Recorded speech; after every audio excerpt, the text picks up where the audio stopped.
여러분 안녕하세요. 여러분 취업인생의 터닝포인터 강사 문근영입니다. 자, 오늘 굉장히 좋은 소식을 들었습니다. 제가 커리어 컨설팅을 해드렸던 그런 분께서 팀장급이셨거든요. 그런데 그분이 성공적으로 이직을 하셨다는 그런 소식을 들었습니다. 그런데 연봉 관련해서 좀 트러블이 있으셨다라고 얘기를 좀 하시더라고요. 그래서 그쪽 관련해서 연봉 관련해서 제가 좀 상담을 좀 많이 드렸는데 그러다 보니까 실제로 연봉 관련해서 문제가 이직할 때 가장 큰 문제가 있었던 부분 중에 하나가 연봉이었다라는 그런 통계도 많이 봤거든요. 그래서 제가 실제로 여러분들이 연봉 협상을 어떤 방식으로 해야 좀 효과적으로 내 커리어랑 이런 부분을 쌓으면서 잘 받고 이직할 수 있는지, 그리고 또 미래의 이직이라는 이런 부분을 고려를 했을 때 어떤 식으로 연봉 협상을 해야 나한테 좀 더 플러스가 되는지, 이 부분에 대해서 오늘 한번 얘기를 해 보려고 합니다. 끝까지 오늘도 집중해 주시기 바라겠습니다. 자, 어떻게 하면 조금이라도 더 연봉을 높여서 갈 수 있을까? 모든 직장인들의 꿈이겠죠. 자, 그렇게 하기 위해선 내가 좀 좋은 연봉 수준을 받고 가기 위해서는 내 거는 어쨌든 이미 끝났어요. 기존 회사 거는 원천징수형 수준 딱 뜨면 바로 나오기 때문에 지금 거는 어떻게 할 수가 없어요. 그러면은 앞으로 가기 위한 조금 더 좋은 조건의 그런 연봉을 주는 그런 회사들을 찾아야 되겠죠. 그렇다라고 하면 이직 회사의 연봉 수준을 요새는 웬만한 포털 사이트라든지 이런 데에 검색을 하게 되면 조금 중견 이상급의 그런 회사들은 상당히 연봉 정보가 많이 나오는 편입니다. 실제로 그거는 뭐 빅데이터랑 아니면은 뭐 회사들이 이런 거 뭐 건강보험료랑 이런 부분을 납입하는 그런 거랑을 다 빅데이터로 분석을 해가지고 대략적인 연봉 수준을 추출하는 거기 때문에 예전에 비해서는 꽤나 신빙성이 높아졌다, 이렇게 저는 생각을 하고 있고요. 그렇다라고 하면서 기본적으로 그 회사, 내가 가고자 하는 회사의 연봉 수준, 그 다음에 직급에 따른 연봉 수준, 이런 부분을 확인을 한번 할 수가 있겠죠. 물론 100%는 아니지만 대략적이라고 제가 말씀드렸고요. 그 다음에 헤드헌팅 업체를 통해서 혹은 뭐 공고가 나와 있는 그런 공고문 내에 이런 부분이 포함이 되어 있습니다. 말 그대로 그냥 버젯이라고 얘기를 하는데 말 그대로 회사 혹은 헤드헌팅사한테 이런 우리가 이 정도 직급을 뽑는데 최대 이 정도까지 생각을 하고 있습니다 라는 그런 어느 정도 가이드라고 해야 될까요? 연봉에 대한 가이드, 채용 가이드, 이런 부분을 제공을 해 줍니다. 예를 들어서 뭐 대리급, 과장급, 뭐 혹은 뭐 부장급에 따라서 다르긴 하겠지만 그냥 과장급이라고 한번 얘기를 해 볼게요. 뭐 과장급으로 최대 뭐 5천에서 최소 5천에서 최대 7천까지 우리가 생각하고 있습니다. 그럴 수밖에 없는 게 과장 초와 과장 말, 이런 식으로 해서 경력이 다를 수가 있기 때문에 회사는 좀 폭넓은 그 가이드를 해 놓고서 하는 경우가 있습니다. 그런데 물론 좀 여의치 않은 그런 회사들은 애초에 딱 이렇게 박아 놓는 회사도 있어요. 이전 뭐 연관 경력 외에는 뭐 경력으로 치지 않는다, 이런 부분도 있고, 그 다음에 뭐 자기네 회사의 연봉 수준이 뭐 이만큼이기 때문에 뭐 4천이다, 4천 이상으로는 안 돼요. 딱 이렇게 써 있어요.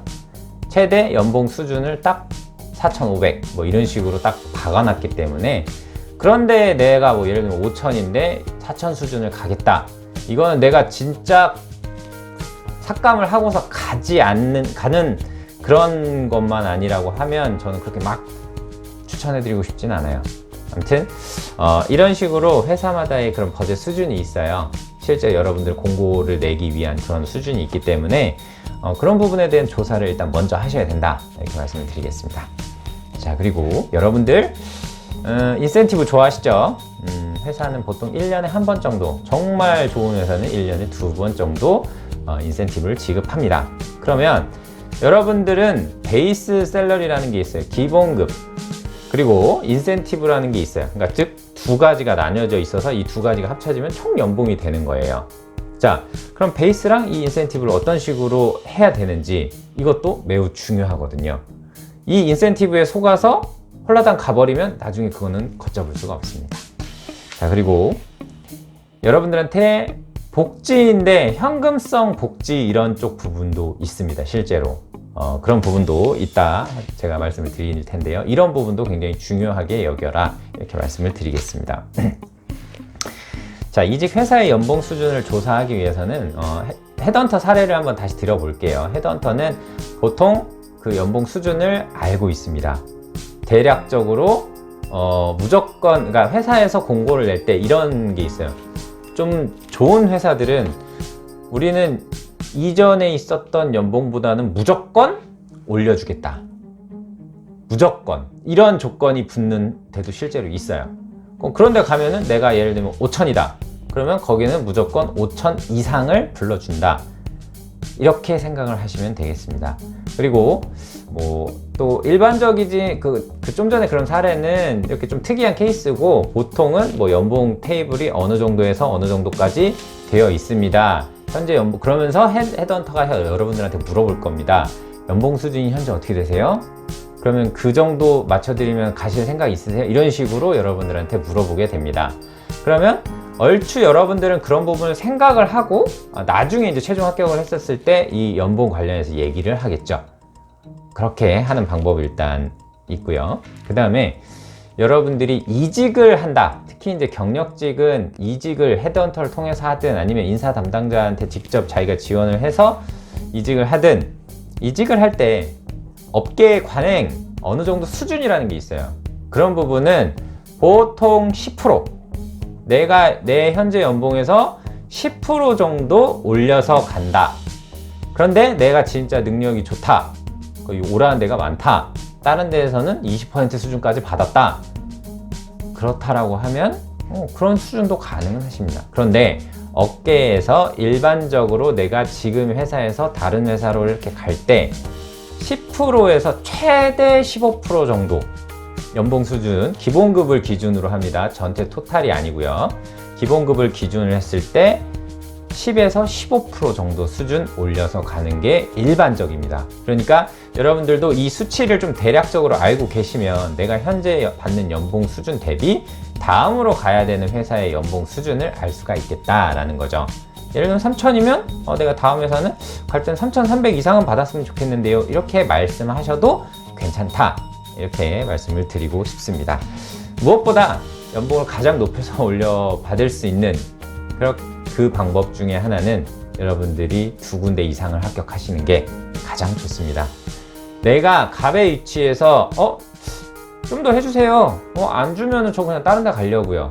저는 이쪽에서 가고 싶은데 여기에서 연봉 조금만 더 올려주시면 저는 이쪽에서 가고 싶어요. 이런 식으로 협의가 되면 흔히 여러분이 그렇게 되면 갑의 입장이 되겠죠. 그럼 갑의 입장에서 협의를 하게 되면 여러분들이 좀 더 유리한 연봉 테이블을 받고 이직을 하실 수 있습니다. 그렇기 때문에 꼭 이직 시장에서는 여러분들 하나 회사에만 이렇게 지원하시지 마시고 꼭 여러 군데 이렇게 최종 합격하신 다음에 실제로 연봉 테이블 받아보세요. 그러면 내 실제 몸값이 어느 정도 수준이구나 라는 부분이 보이게 될 겁니다. 자, 이 부분 기억해 주시고 그 다음에 제가 베이스랑 인센티브 관련해서 이제 말씀드린다고 했죠. 여러분 무조건 기억하셔야 되는 건 여러분 베이스 샐러리를 올리셔야 됩니다. 무조건입니다. 베이스 샐러리가 올라간 그런 걸 하셔야 돼요. 인센티브 많이 준다. 인센티브 우리 최대 30% 기본급 30% 40%까지도 된다. 그거는 정말로 이 회사가 실적이나 성적 이런 부분, 성과 이런 부분 좋아가지고 진짜 최대치를 얘기를 해줄 거예요. 그쪽 회사에서는. 최대치 여러분이 받지 못하는 최대치 의미 있나요? 의미가 없겠죠. 그러면 고정급이라고 하는 기본 고정급이라고 하는 그런 기본 샐러리, 베이스 샐러리 이 부분에 대해서는 무조건 여러분이 최대한 높여서 갈 수 있는 게 가장 좋습니다. 인센티브는 인센티브지만 베이스가 무조건 중요해요. 이런 부분을 꼭 기억을 해주시고 인센티브 확인할 때도 여러분이 확인하셔야 될 게 이게 좀 전에 제가 얘기한 것처럼 30% 40%까지도 우리가 줘요. 이게 단 한 번도 받은 적이 없었던 40%인지 아니면 매달 한 7, 80% 직원들이 30%, 40%씩 받는 건지 고정적인지 아니면 대다수 받는지 아니면 대다수 못 받는지 거의 못 받는지 이런 부분에 대한 것도 그 협상할 때 헤드헌터 혹은 인사 담당자한테 물어보셔야 돼요. 만약에 이 부분 확인 못하고 난 딱 가서 인센티브 포함, 인센티브가 거의 2천 정도 나온다는데 알고 보니까 실질적으로 2천만 원 받는 사람은 회사에 한두 명밖에 없고 나머지는 다 100만 원, 200만 원 이렇게 받는다. 그럼 인센티브가 의미가 있나요? 인센티브가 전혀 의미가 없겠죠. 인센티브가 고정으로 나가는지 아니면 성과 연동인지 이런 쪽 부분에 대해서도 꼭 확인을 하셔야 됩니다. 저는 무조건 베이스를 제가 계속 높이려고 하는 이유는 여러분이 물론 그 회사에서도 계속 있을 수 있겠지만 나중에 또 이직이라는 걸 하실 수도 있겠죠. 그러면 이직할 때 또 기준이 되는 게 베이스 샐러리예요. 만약에 그 기간 또 이전 회사에 있었던 동안 인센티브도 많이 받았다. 그럼 더 좋겠죠. 근데 인센티브가 많지 않았을 경우에는 베이스 샐러리 기준으로 되기 때문에 베이스 샐러리가 당연히 높아야 다음 이직에도 유리하십니다. 꼭 기억해 주시고요. 그 다음에 제가 이제 현금성 복지 혜택. 복지인데 이게 실질적으로 나한테 거의 현금과 유사한 그 정도 효과를 주는 복지 혜택들이 있어요. 한번 살펴볼게요. 회사에서 이렇게 제공을 하는 경우도 실제 있었습니다. 연봉은 저희가 동일한데 대신 그 외에 복지 혜택이 현금성 복지 혜택이 많습니다. 이렇게 얘기하는 경우가 있어요. 그게 뭐냐? 사례를 한번 살펴보면 실제 뭐 연봉 외에 별도로 복지 포인트가 1년에 300만 원 혹은 뭐 플렉시블 베네핏이라고 해서 뭐 자기의 이제 필요에 의해서 쓸 수 있는 그런 자기개발비 관련된 그런 포인트로 해서 주는 게 뭐 연 200 혹은 300만 원 정도. 그 다음에 자기개발비 좀 전에 얘기했던 그런 거. 그 다음에 상품권, 근로자의 날이나 아니면 명절날 뭐 직접 주는 상품권 이런 부분이 될 수도 있고 회사에서 운영하는 무료 상조회, 그 다음에 뭐 전국에 있는 리조트를 무료로 이용한다거나 아니면 초저리의 주택 자금 대출을 뭐 어느 정도 수준까지 해준다거나 이거는 거의 현금성 그 복지 혜택과 거의 유사하게끔 느껴지기 때문에 이런 쪽 혜택이 어느 정도 있는지 그 부분도 확인을 해 주시면 도움이 될 것 같습니다. 이러한 현금성 혜택 혹은 복지가 많은 그런 회사는 좋은 회사의 확률이 상당히 높아요. 그러니까 이런 데에서는 연봉이 크게 오르지 않더라도 복지랑 근무 조건 이런 부분이 괜찮다라고 생각을 했을 때는 이직을 잘 고려해 보는 것도 하나의 방법이 되지 않을까 이렇게 말씀을 드리고 싶습니다.